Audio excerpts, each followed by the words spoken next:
appreciate you all being here so much. Marty Quinn, am I right? Thank you. I know a lot of people here are in the restaurant industry, so I'm sure my brothers and I have met all or many of you at some point. My dad would bring us in always through the kitchen. Growing up, almost any restaurant we went to, he brought us through the kitchen and introduced us to every person in that kitchen, from the chef working at the time to the 16-year-old stoner dishwasher. It was probably weirded out that we were being introduced to him in the first place. It was amazing though, because there were so many people there who were just so excited to see him and excited to bust his balls. And thinking back now, he just wanted so badly to share the people in his life with us, and to give us a glimpse into the world that he always loved. Oh man, I didn't get started this early. It's okay. I started it. Many have said and will say that our dad went too young and too soon, but I can assure you he lived a very full life, and maybe many lives. He was a man of the people. He was a man of many words, many stories, many meals, and so many cakes. It didn't matter where we were or what we did. There was always something extra kind of happening in the background. If we went to dinner or got a Christmas tree or went to some sort of ticketed event, it was free for us, but it probably meant that he gave somebody a case of shrimp or something like that, or maybe a couple of beef tenderloins, depending on the value of where we were going.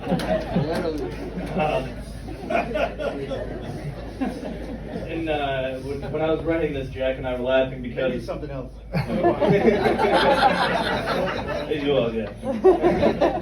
Yeah. While I was writing this, Jack and I were laughing because we never really knew where this food came from. Because of course he worked in food sales and all that kind of stuff. But there was a long periods where he didn't work in food sales. But he always had a freezer overflowing with all this bargaining food.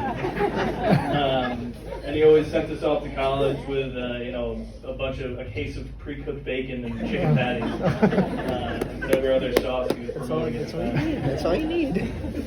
Anyways, there was always some sort of deal happening, and we really never asked too many questions about it. It was either that, or he knew somebody, or he didn't know somebody, and he just pretended to know somebody. And one of the biggest things that I've learned from him is that if you act like you're supposed to be somewhere, people don't typically ask questions. Right on the money. I'll always remember going to the Winter Olympics training or whatever it was in Lake Placid. And he said, "We're going to go to the top of the ski jump and watch." And I was probably like 8 years old. And I just remember following him to the elevator door of the ski jump. And there was somebody standing at the elevator door stopping normal people from just going in it, like a security guard. And my dad said something along the lines of, "Yeah, Jim told us we could go up." To which the security guard replied, "Jim?" And without missing a beat, my dad goes, "I know John." And he's like, "Oh yeah, John, he's over there." Pointed in a general direction of people talking, and my dad just looks over, again without missing a beat, and goes, "Hey John." And the guy naturally just looked over at him because he heard his name and saw a man waving at him. And what do? You wave back. And that was enough for the security guard, and up we went.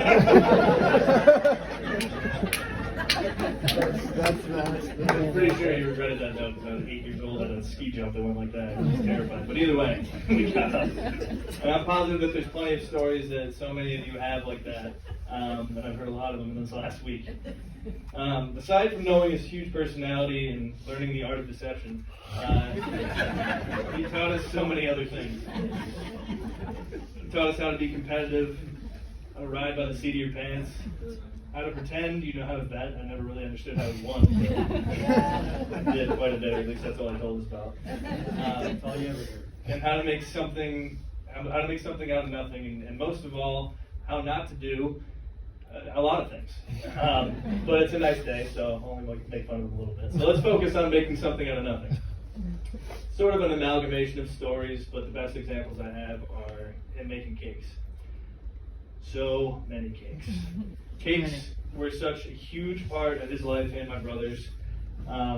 He would always trim the cake and throw the scraps in this overflowing garbage can, and we never hesitated to go over and eat out of the garbage can. He suggested to do it, so we were probably like, yeah, do it. We always had like a 5-gallon bucket of frosting that we did with. Yep. So our fingers were in a lot of your frosting.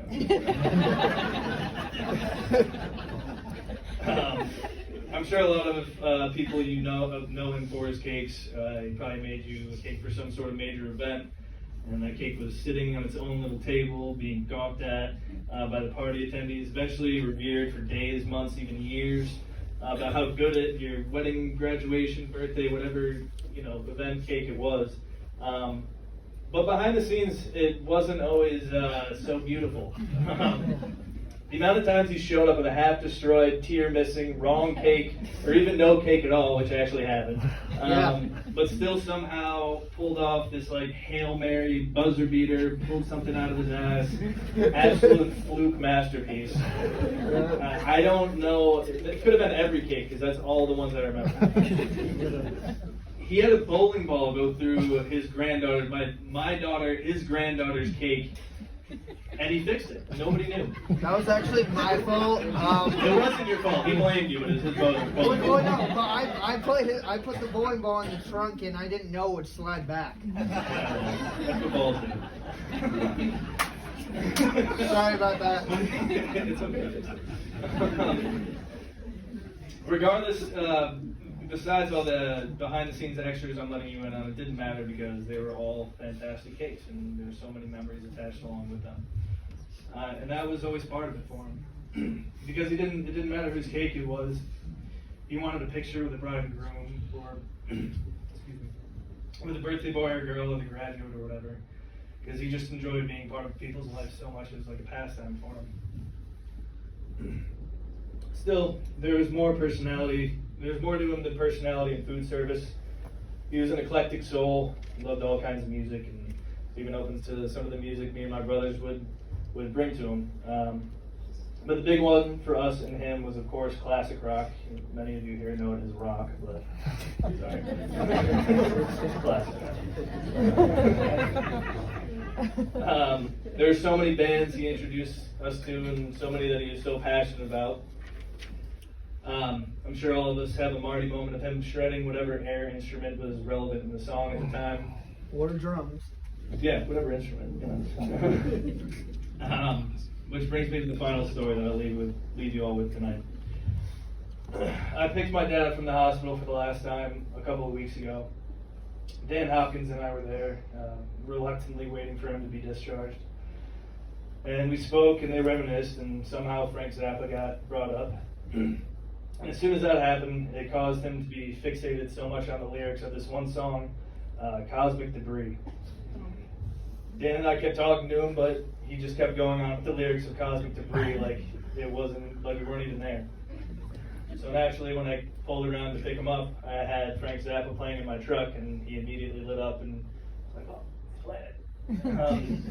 Is that a real poncho? Exactly. But, of course, it wasn't the right song, and he made sure to tell me that and put on the right song, Cosmic Debris. It was the last time he showed me a song I'd never heard. It was the last time I got to watch him sing every single lyric with full emphasis. Even in his weakened state, he was still able to make the violent hand gestures he would for every abrupt drum solo. I only wish I had an air freshener in the car hanging from the rear view so he could have something to hit with his finger as he always did with every single crash of those drum solos. The way he lived his life. My brother made a note for me to add some of the lyrics in, but I'll let you figure it out on your own. It's just a really weird song. But anyway, the sheer irony that the last song he insisted on listening to was called Cosmic Debris. Considering that's almost exactly what he'd become only a few days later. It's just something I'll never get out of my head. And the reason is, no matter what you believe, in some way, cosmic debris is what we all are, what we always will be. And it's like the ashes to ashes, dust to dust kind of thing. I don't know, maybe that was too deep. This- Exactly. That's Frank Zappa, yeah. You bet. There's so many stories that I don't think I'll ever stop hearing. I don't think I'll ever stop hearing, just in general, that so many people will come up and tell us stories, and I welcome that.